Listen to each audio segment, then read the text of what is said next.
ফজরের নামাজ না পড়ে তোমরা যারা ঘুমাও, আমারে মাফ কইরো, আমি তোমাদের একটা শক্ত কথা বলি বাপ, যাদের কপালে ফজরের নামাজের সেজদা নাই, তোমরা সব বাবারা ভাইরা রাস্তার কুত্তার লগে তোমারে মিলাইয়া দেখো, কুত্তার লগে তোমার কোনো পার্থক্য আছে কিনা।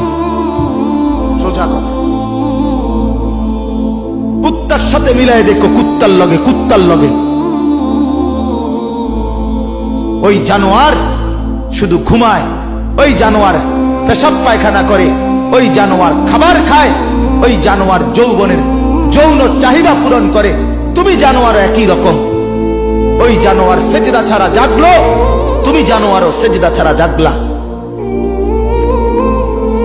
যদি বিবেক থাকে, লজ্জা থাকে, যদি মার দুধ খেয়ে থাকো, যদি মুসলমানের বাচ্চা হয়ে থাকো, যদি ইমানের রক্ত থাকে, ইমানের বিন্দু থাকে, তো যদি কানে আজান শুনে থাকো, আল্লাহর ওয়াস্তে নামাজ পড়ো।